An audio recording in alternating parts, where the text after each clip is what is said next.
మీ కుటుంబ శాంతి, ఆరోగ్యం, ఆర్థిక అభివృద్ధి కోసం రుద్రాక్ష మహాపూజలో తప్పక పాల్గొనండి. ఇప్పుడే నమోదు చేసుకోండి. నమస్తే మధు గారు. నమస్తే అండి. మధు గారు, మామూలుగా కొన్ని ఫ్యామిలీస్ ఉంటాయి, ఎంత హ్యాపీగా ఉంటారంటే వాళ్ళని చూస్తే అబ్బా మన ఫ్యామిలీ కూడా ఇలా ఉండాలి అని అనిపిస్తుంది. అసలు వాళ్ళు ఎలా అంత హ్యాపీగా ఉంటారు అని. మామూలుగా ఒకప్పుడు small family is a happy family అని మామూలుగా చిన్నప్పుడు పిల్లలకి చెప్పేవాళ్ళు. బట్ ఇప్పుడు మాత్రం స్మాల్ ఫ్యామిలీస్ అయినా పెద్ద ఫ్యామిలీస్ అయినా హ్యాపీ ఫ్యామిలీస్ అనేది చాలా తక్కువ అన్నమాట. ఫస్ట్ ఆ సీక్రెట్స్ ఏంటి? ఒక ఫ్యామిలీ హ్యాపీగా ఉండాలి అంటే ఎలా ఉండాలి? ఫ్యామిలీ హ్యాపీగా ఉండడం అంటే ఆస్తి, అంతస్తు ఇంకేది ఉన్నా కూడా ఫ్యామిలీలో చిన్న డిస్టర్బెన్స్ వస్తే ఇవన్నీ మనకి ముందు కనిపించవు కదా. మనసు Yes. మొత్తం డిస్టర్బ్ Right. అయిపోతుంది. పిల్లలు బాధపడతారు, మనము బాధపడతాం, చేసే వర్క్ మీద మనకి ఫోకస్ ఉండదు. సో హ్యాపీగా ఒక ఫ్యామిలీ ఉండాలి అని మనం అనుకుంటే ఏం చేయాలంటే ఫస్ట్ హ్యాపీ ఫ్యామిలీ కరణం కంటే అండర్స్టాండింగ్ ఫ్యామిలీస్ బాగా ఉంటాయి. కరెక్ట్ గా చెప్పారు. Yes.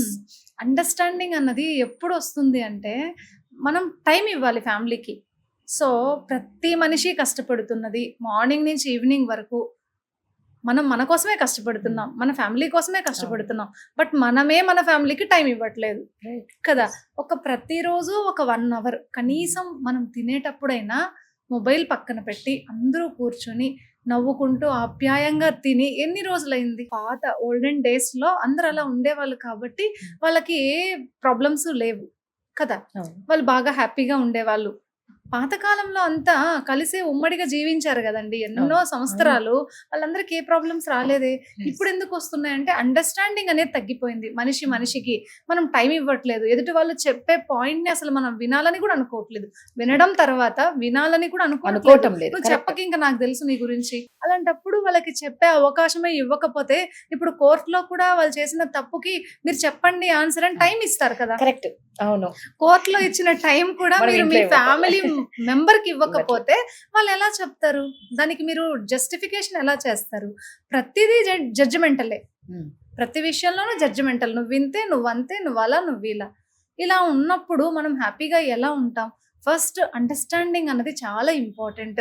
మన వాళ్ళు గురించి ఎవరు ఏమి చెప్పినా తను అలా చేశారా లేదా అనడానికంటే ముందు ఏం జరిగింది నువ్వు చెప్పని నీ మాటల్లో మనం అడగాలి అవును. కదా ప్రతి ఖచ్చితంగా. పర్సన్ ని. Yes. అది బిడ్డ కావచ్చు, భర్త కావచ్చు, భార్య కావచ్చు. నీ పిల్లాడు ఇలా చదవట్లేదండి అని టీచర్ అడిగినప్పుడు వెంటనే వచ్చి తిట్టేయకూడదు, వెంటనే వచ్చి అరిచేసేయకూడదు. ఏనా మేడం ఇలా చెప్పారే, ఏంటి సిచ్యువేషన్, నీకేం ఇబ్బంది అనేది అడగాలి.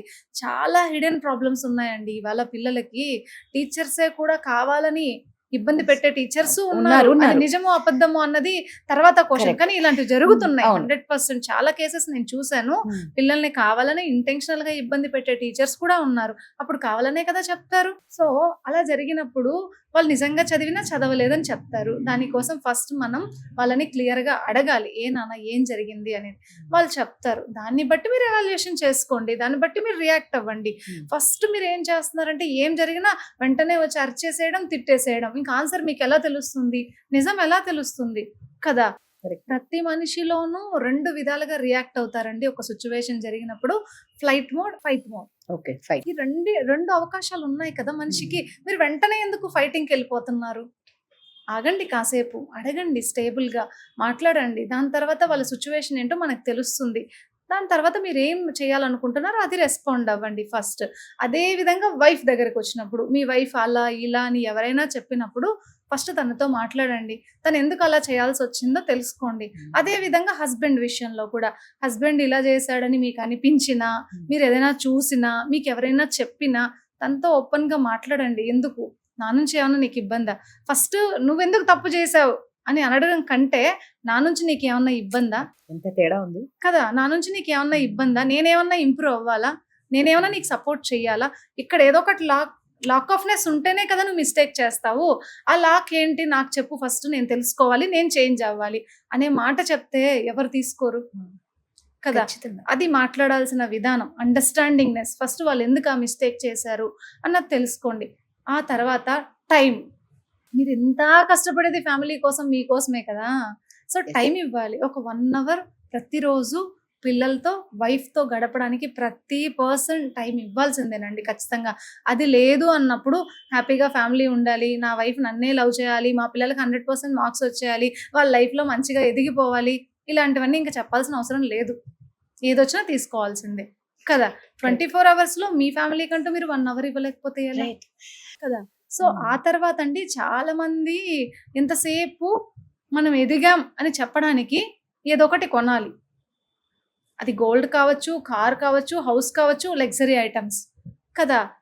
మీకంటూ మీరు వీక్లో మీ ఫ్యామిలీతో అవుటింగ్ ఎన్నిసార్లు వెళ్తున్నారు, ఒక మంత్కి ఎన్నిసార్లు వెళ్తున్నారు? Busy, office, work, Right. House చాలా ఉన్నాయి. ఓకే, మీ ఫ్యామిలీకి మీరు ఎప్పుడు బయట తీసుకెళ్తున్నారు? వితౌట్ మొబైల్, అది కూడా. ఇంకా అక్కడికి వెళ్ళి ఫోటోలు తీసుకోవడమే, మీరు మాట్లాడుకోవడం ఏమి ఉండదు. కరెక్ట్ గా చెప్పారు, నిజం. బయటికి వెళ్ళినా కూడా ఇదే తంతు. అక్కడికి వెళ్ళి మళ్ళీ ఆఫీస్ ఫోన్లు మాట్లాడడమే, ఇంకెందుకు మీరు తీసుకెళ్ళడము కదా. ప్రతి మనిషి తనంటూ సేవ్ చేసుకునే అమౌంట్లో కొంచెం బయటికి వెళ్ళడానికి సెల్ఫ్ లవ్ కోసం కూడా వాడుకోవాలి. మిమ్మల్ని మీరు ఇంప్రూవ్ చేసుకోవడానికి, మిమ్మల్ని మీరు, మన ప్రతి మనిషిలోనూ ఒక ఇన్నర్ చైల్డ్ ఉంటుంది. వాళ్ళకి ఏమి ఇష్టమో అది మనం చెయ్యాలి.